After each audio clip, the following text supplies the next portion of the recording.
Hey everybody, Brett from AstartesGaming here, back with another episode of our Thrones of Britannia Let's Play as the Kingdom of Mide. And so, we are in a fresh turn. I went ahead between episodes and made sure that we weren't missing anything before going ahead and advancing. And the what are you guys called again? Difflin? The Difflin army has attacked the Brega army. After marching south, they were up here at Linz, and now they're down here. Brega, as they've done for many times now, have just, made another army. So we'll see what happens with this. I am within striking distance of them, though. And so I'm wondering if it would be better for me to just attack. They'll probably retreat out of my attack range, but I can force them away from my settlements. This is going to take us at least 2 turns to deal with because it is a walled settlement and we don't have any artillery. So there would be at least a turn where we have to build ladders or towers or battering rams or some combination of those 3. So that's, again, at least 2 turns spent doing that. So I think it might be smarter to deal with them now, because if I don't, even if they attacked the Brega army this turn and didn't move, the next turn they would still be within attacking range of this settlement, this one, and that one. So I think I have to deal with them, and hopefully this forces them north. It's always difficult to say in these games. The AI does some pretty crazy stuff sometimes, but we're going to try to force them away from, where all of our stuff is. And they fled east. Okay. Well, let's go south back across the bridge, and we'll set up here. That should put me within striking distance of them if they decide to go here, and if they decide to go there. But I don't know what they're going to end up doing. It's kind of hard to say. You probably shouldn't be there. I wonder if you could besiege this. That's probably a bad idea, but let's get you out of the way. You've done your job, so go ahead and move out. If they take these back, we'll just, take them as soon as they move again. And let's see. Is it risk of rebellion? Yeah, I'm aware. I'm aware. It's not a very high risk, though. And that occupation penalty will eventually go away. So, beyond that, let's see. Is there any upgrades to be had? By the way, I'm looking up pronunciations for a lot of these names, and it's really difficult to find anything. I've been reading just like general Irish and Gaelic pronunciation guides, and one thing I can say is anytime you see the letter C, just replace it with a K, and that'll generally help you. And then anytime you see like a D, just don't even bother with it. But things like this, I don't know if it's supposed to be like Kenanas or something like that. I know like the N's get pronounced like English N's, but sometimes they don't. It's weird. And then this could be like Cluine, or it could be a lot of different things. I don't know. It's really hard to find any sort of like pronunciation for anything that's not a person's name, especially in this is not like modern Irish. This is what would you call it, like old Irish Gaelic or something. So it's not like there's a ton of people that speak this language. They speak a modern version of it. Anyway, let's see. So we've done about all we can do there. Let's jump into diplomacy. Oh, we were gonna look at upgrades. That's my bad. But yeah, so in diplomacy, we've already got a defensive pact. We could try pushing for a military alliance there, but it's not going to happen. They're not having anything regarding annexation. Brega will accept an annexation. And they would even pay me to do it. There was another option, and that was these guys. They would be willing, or at least they were willing, to be annexed. And I realized between turns that that's because they're at war with 4 different Viking factions right now. So they're at war with these guys, these guys, these guys, and these guys. And they appear, I think this started as part of their faction, so I think they are slightly losing ground. However, I'm not super keen on the idea of taking over this territory from them, because again, I think I mentioned this last episode, it's not contiguous with our current territory, so it would be difficult to manage. If we had to defend it, we'd have to ride through other kingdoms' territory to get there. Although these guys are allies, and we do have a military access agreement with them, so it would make it a little bit easier, but still not ideal. And then there's just the fact that it's surrounded by a lot of enemy territory, so we'd almost certainly be at war with those factions once we took it over. I don't think, game mechanic wise, we would immediately go to war, because, you know, that's not going to affect our diplomacy if they join us, but the fact that we hold this land and they want it would certainly put us at odds with them. And so that's not something I want to take on right this second. We are formally friends with you guys. Is there anything more that we can make of that?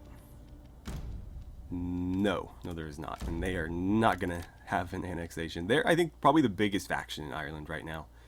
Just in terms of provinces, they have like 5. You guys have 4. These guys have 2. That's 5 as well, although those look to be smaller. Maybe they're just more densely packed or something. So these guys, at least in terms of like raw province count, are about the same size. Anyway, let's keep moving. And let's see, you guys were friendly with us. You're a vassal though, so there's nothing we can do about that. You're already our allies. There's nothing else we can really do. We could try to annex them, but they're not going to have it because they're not in any danger. And you guys weren't having it either. But they might be willing to advance our relationship. Yeah, they'll accept a defensive pact. So we'll grab that. Military alliance? No. How about military access? Intriguing, but I don't want to give them any money. So we'll hold off. The defensive pact, yeah, is going to improve our relations with them over the next couple turns, in which case an alliance should be much easier to get without having to pay them. And I'm in no hurry. I am in no hurry. What about Wessex? Still insulting. Okay, that's interesting. Although I don't know if I want them marching through my territory. I don't think they would bother. I imagine their hands are plenty full. So I'm going to go ahead and do this, just because it will continue to improve our relationship. And my hope is that they'll never actually utilize it, because they could come steal my territory, or not my territory, but territory I'm planning on conquering. Although in the case of Difflin, they could do that anyways. They just sail right up and take it. But again, I think they're busy, and they're not at war with the factions I'm at war with right now, so it should be irrelevant, but we'll certainly find out. There's no new technology open, so let's jump into politics. And there's really nothing doing here. The intrigue is insanely expensive. That's one complaint I've had about the game, is until you're like a giant faction, and maybe that was the intent, but until you're a massive faction, there's really no way that you can afford these. Like, this is 2 turns income for me, like basically half a year of our production going into somebody seeking a wife. That's kind of ridiculous, but that's how it is. There's no more influence spending in the game. There is influence, but it's now sort of like a skill or a trait in the way that like command and governance are. Not necessarily a trait, but it's not like a currency like it was in Attila. So yeah, nothing really doing there. And were there any upgrades that we needed to push through? It doesn't seem like it. It looks like most of them will be done next turn, so we should see a boost to... I think it'd be a fairly minor boost to public order. We'll see if we get a boost to food. This one is using some, and this one is giving us some, so it may end up just being a wash. One might offset the other. And then this will boost our silver production, as well as just our overall income. It is going to hurt our public order slightly, but I think the bonus from this is greater than the penalty from this, so it should still be a net gain. And then in a couple of turns, this will finish. We'll get some more income and some more food from that as well. So there is that. And then over here, we just don't have the funds to upgrade this, but that iron mine would be a nice addition. This would be as well, especially since, again, there's no real penalty for these. This one would hurt the public order here, which is already a bit of an issue. So we'd probably go with that one first. It is cheaper as well. We could actually do that next turn even. So we'll see. This may get taken right out from under us, so it may not matter, but that is that. So I think we're going to go ahead and advance the turn here. There's really nothing else for us to do, so it's sort of just a matter of seeing what Difflin decides their next play is. Alright, so Wales is united. Mercia have bitten off more than they can chew. They've invaded Wales, but Gwynedd are not having any of it. Their king has co-opted the nearby factions, uniting them against the common threat from the east. For Britons who have become used to living on the margins, they are not taking this lying down. So Gwynedd rallies the Welsh factions to fight back against Mercia. Alright, well, the faction of Difflin has made an interesting choice here, and probably one that'll end up being bad for their health. They decided to move north and take Linz, and I believe they are actually standing within the settlement. Yeah, so if I were to move up there and attack it, I don't believe they can retreat. I think they're actually inside the settlement, and it would set up sort of a siege battle. We'll see. I haven't attacked an army in a settlement yet in this playthrough, so I'm not sure quite how it works in this game. But we'll find out shortly here. Oh, of course, we're just out of attack range. That's why they did it. Oh, great. Great. Well, there's no force march or anything in this game, so I can't inch myself further forward. That wouldn't help anyways, though, because we wouldn't be able to initiate attacks.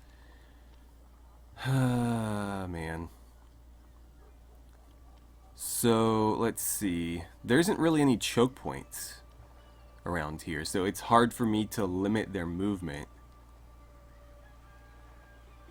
I could set up like here, but then they could just go the other direction.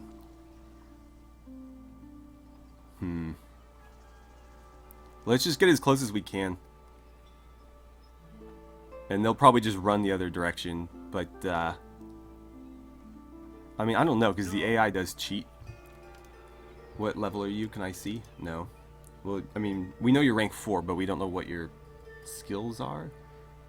Character, military force.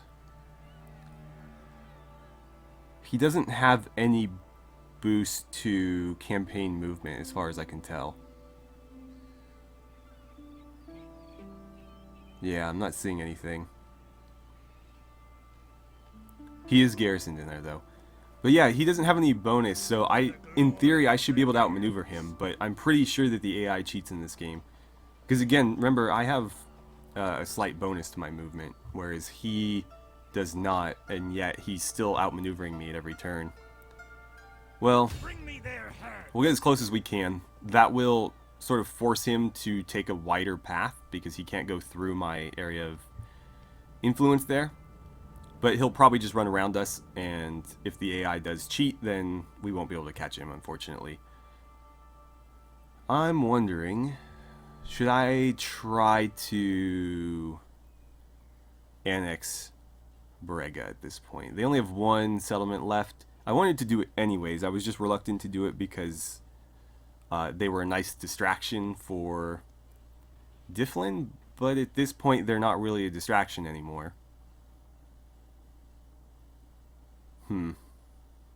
It's hard to say.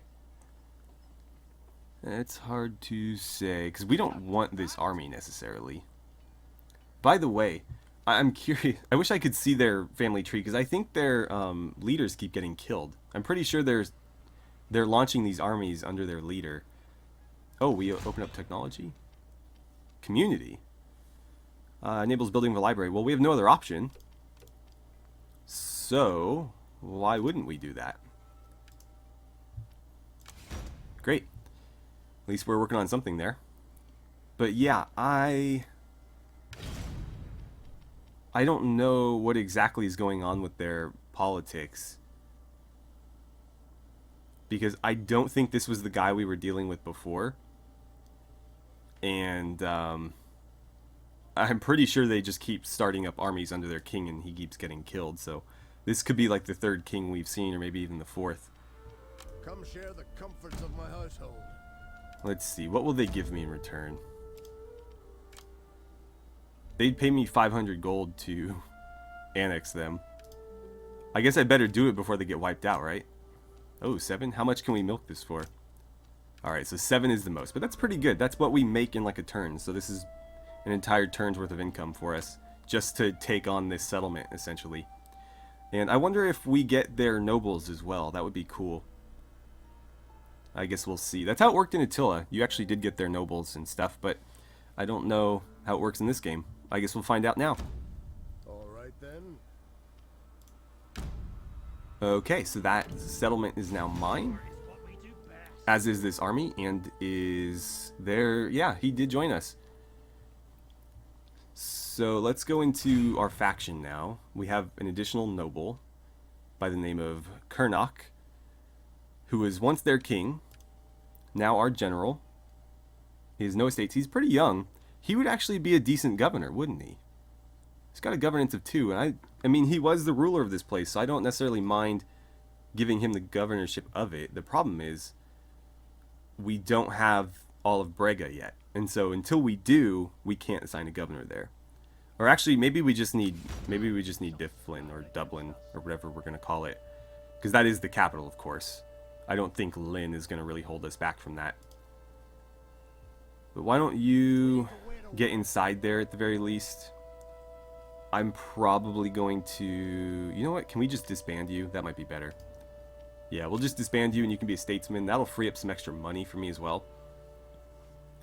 And that way, when and if we ever take Dublin, he will be ready to govern it. And you know what? Let's put you here. You should be safe there, at least for this turn. And we're going to do a bit of recruiting. Since we have money and we have food. I'm going to give you some Freeman Spears. What else? Those guys are a bit too expensive.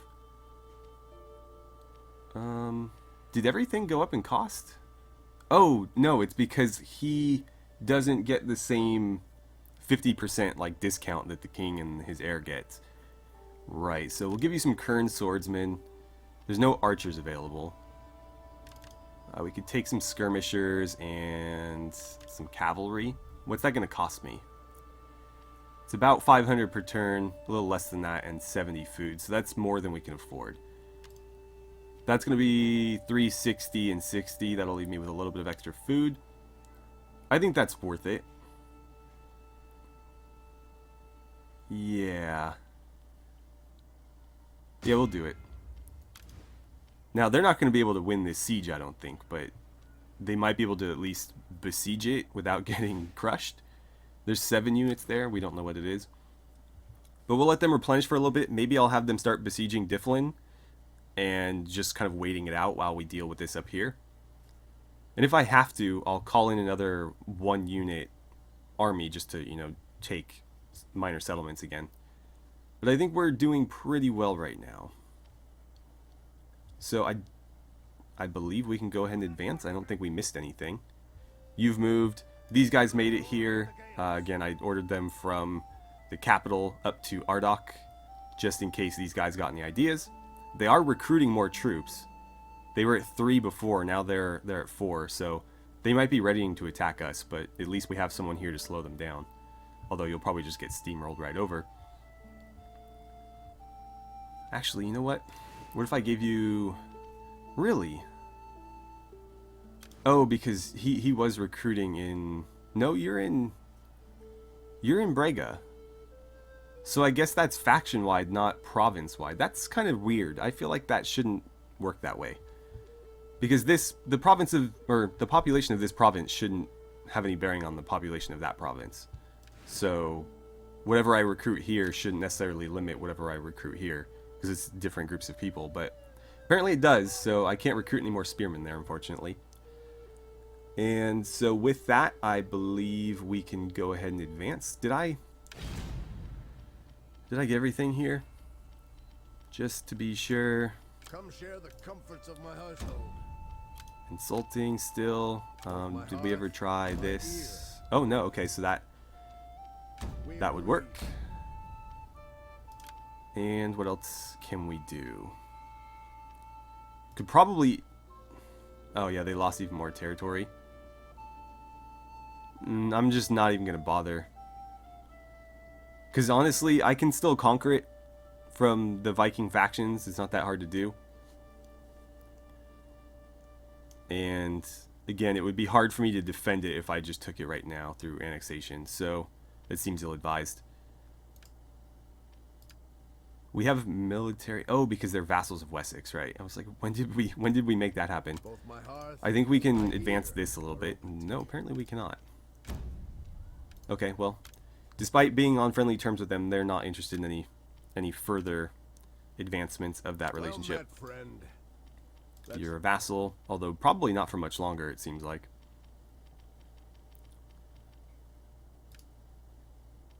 You're also a vassal. You guys just outright hate me for whatever reason. You're my allies. Vassal. Can we turn this into an alliance? There we go. And finally, no, not yet. We're getting there though. Every single diplomatic, thing that we conclude will push us closer and closer to that. Was Sussex here before? I don't remember them. I guess so. And we just talked to them. Let's see. Defensive pact. Insulting. Bummer. Even if we could just get that defensive pact with them, though, that would be a big deal. Because that would be not only declaring war on us then, but declaring war on the most powerful faction in the game, which I don't think... Well, the AI is pretty suicidal. I don't think it really considers that. But anyways, we have quite a bit of money coming to us on the next turn. Enough to upgrade one of these. Doesn't really matter which. Probably whichever one is furthest from enemy hands. Although I should probably start handing out estates, because I have quite a few at this point. No, estates. There we go. So I have 3. People are going to start liking me less because of that. So, do you have any? You don't. You don't have any either. I'm going to give... Let's give this one to Kernok. Well, actually, no. This was his, right? Yeah, so we'll give him that one. And did that boost? Yeah, that boosted everybody's loyalty. So as long as I only have 2, we're fine. But when it gets to 3, I need to start handing them out. I'll give that one away eventually.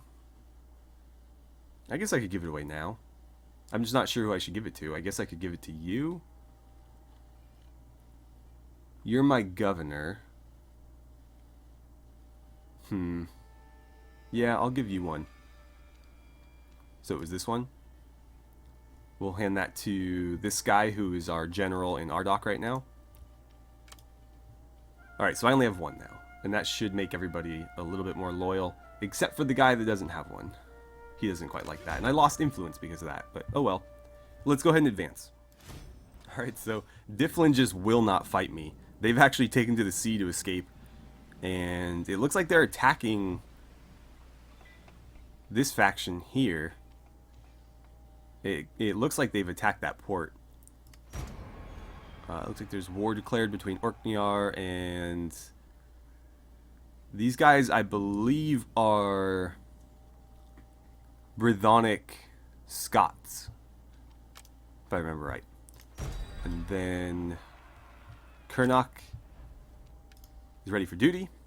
So how should we handle this? You guys are not really equipped for a siege. I can't quite get you there. But it'd be better if you took Linz and this one, this army, the King's army, took Difflin. So we could switch.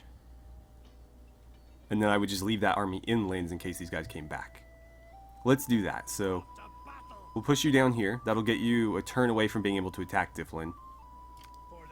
You guys can start working your way to that settlement. And I think what we'll have you do is attack this to take it, and then just sit there. That works for me. We have enough money for an upgrade, though, so we should probably spend that. We can add something here. There's actually quite a few things we can add here. So what are our options? Patrols. That would provide a garrison for this.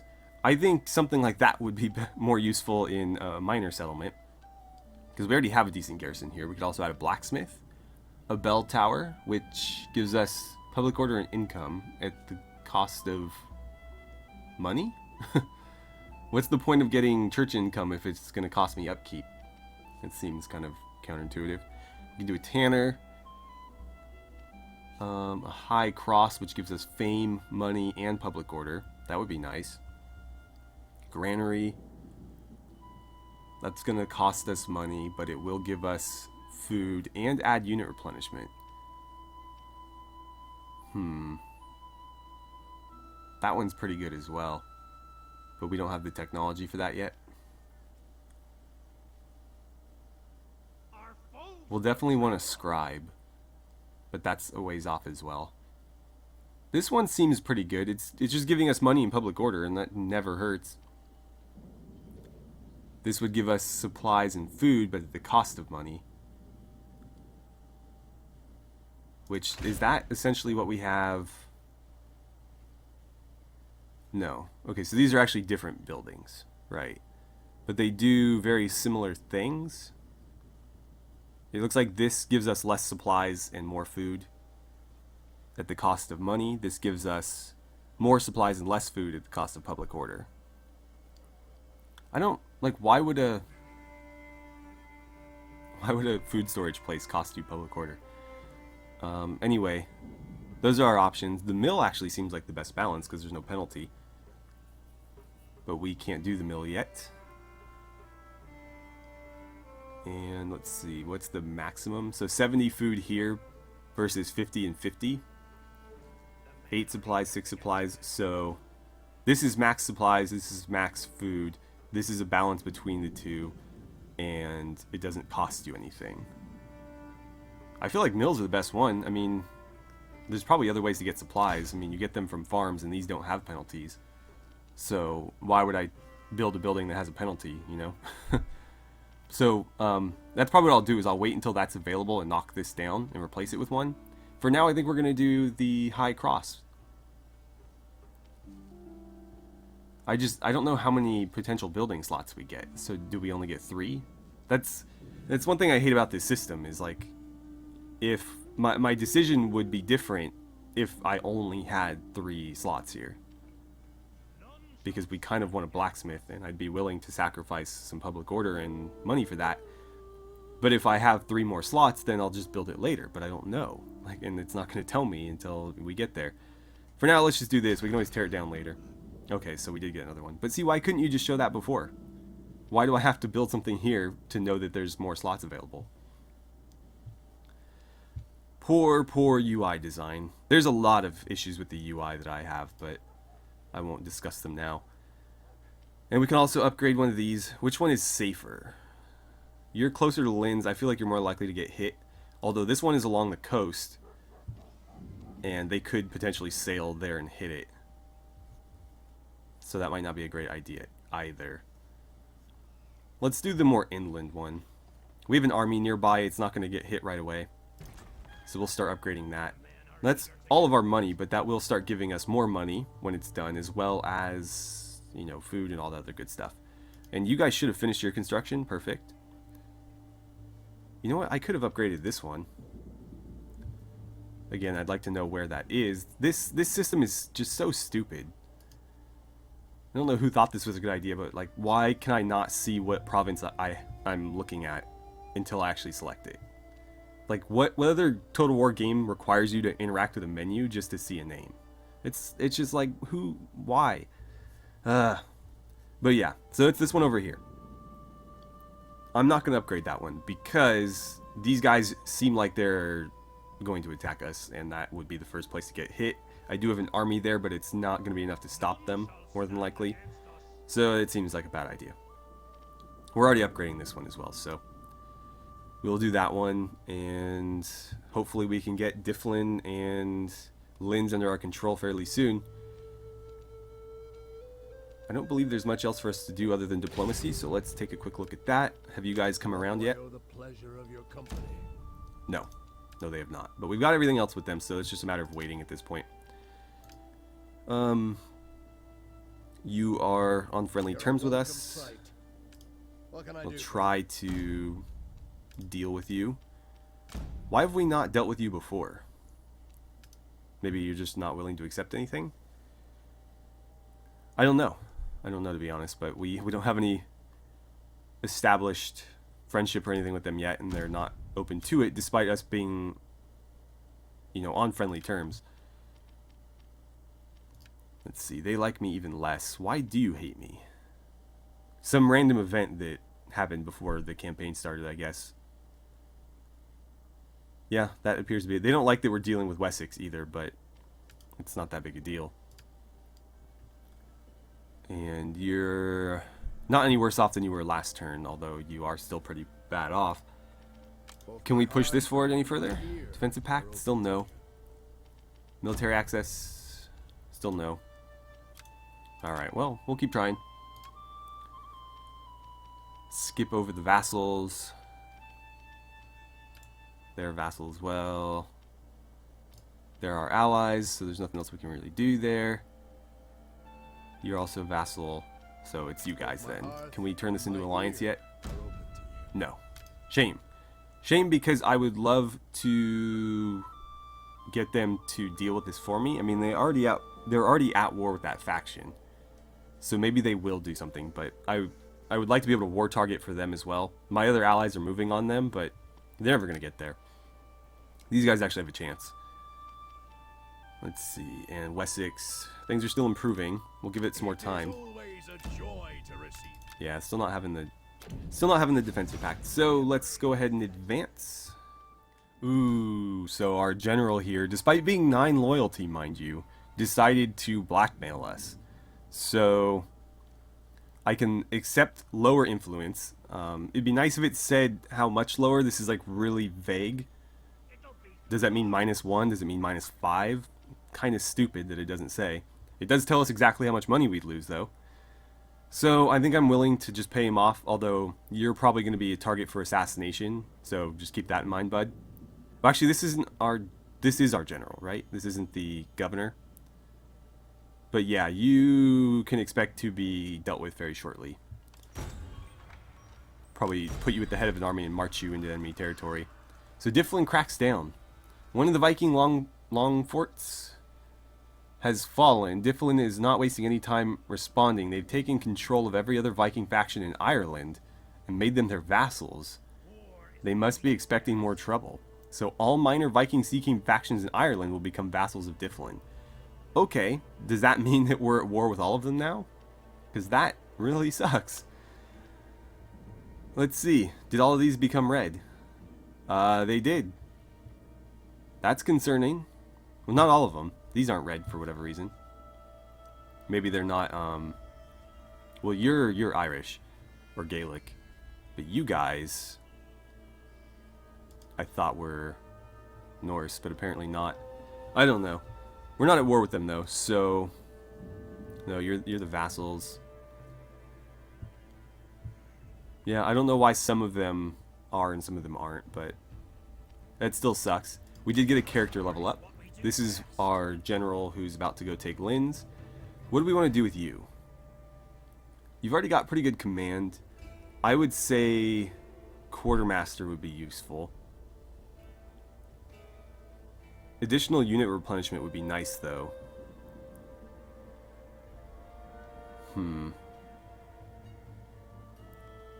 Would definitely be helpful.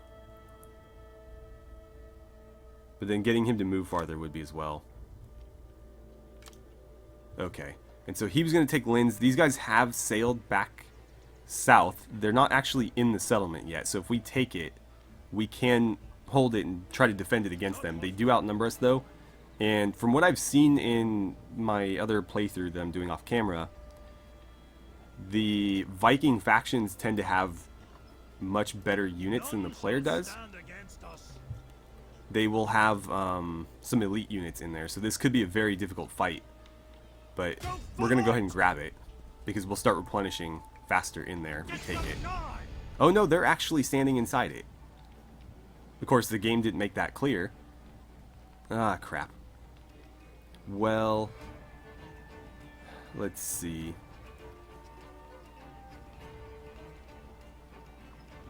I wonder if I just besiege them, that's obviously going to force them to attack me, but I could march the other army back up here. And maybe between the two of them it would be enough. They've only got 700 men, it's just that we only have 3.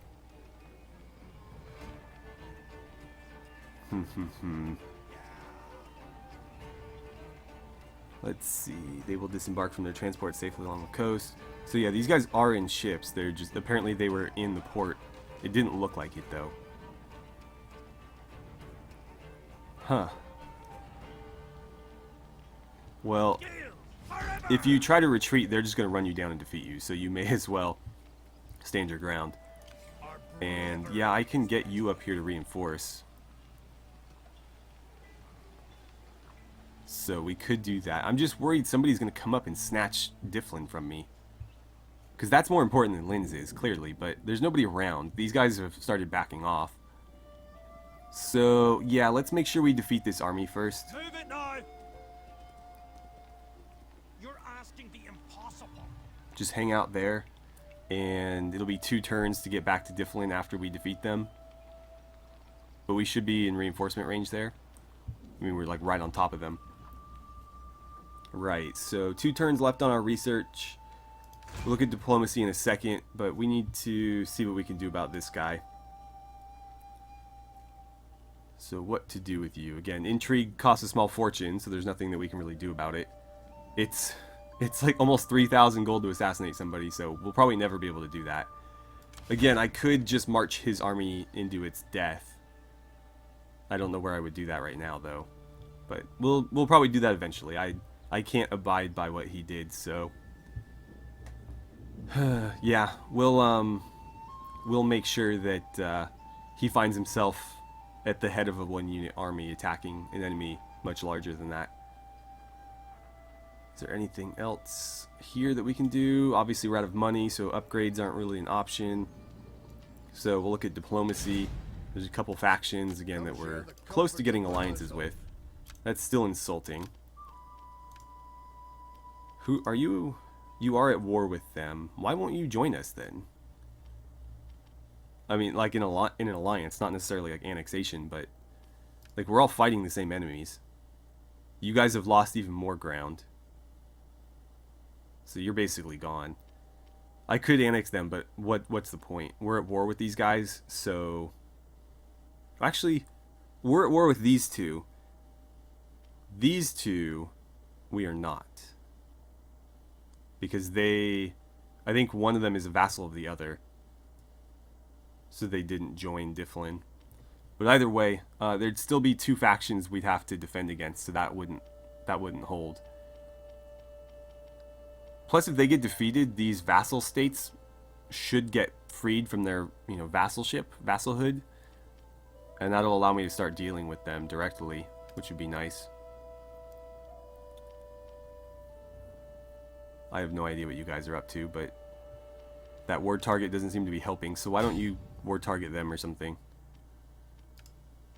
Alright, this is what I was looking for. So, military alliance. Intriguing. Again, we'd have to give them money. I don't even have 300. If I give you the 229 I have, you won't accept. An alliance. So, oh well. Oh well. Wessex, how are we doing? We'll give that a few more turns. And we're out of time, so I'm going to go and end the episode here. I'll give it one last sort of look before I advance, but we'll come back with a fresh turn next episode. And hopefully we can resolve this. 2 armies on them should be enough to do it. We outnumber them now. Again, they have better troop quality, but we have numbers. Not only does this army outnumber them, but we have another 7 on top of that to where we're almost fighting them 2-to-1, at least in terms of units. Not necessarily in terms of actual numbers, though. What else? Once that's done, we'll march south to take Difflin. they will probably, if we defeat that army, train another one almost immediately, and so we're going to need to hustle down there because we'll probably see these getting picked off as soon as we defeat that army. I may need to train up another 1-unit army just to make sure that doesn't happen, but we'll see. We'll keep an eye on it. And we'll have to figure out what we're going to do about these wars in the south that we just got roped into. These are very small factions, though. I'm hoping my allies can deal with it, because that would make things a lot easier for me. I didn't realize you guys had territory over here. It'd be nice if they could deal with it. But between the two of them, hopefully they can handle this, because I don't want to have to worry about marching that far south. But again, if the enemies defeat our allies and take their land, then that makes it easier for me to get it. So there's that as well. Anyways, thank you guys so much for watching. I had a great time playing some Thrones of Britannia with you, and I look forward to seeing you guys back here for the next episode.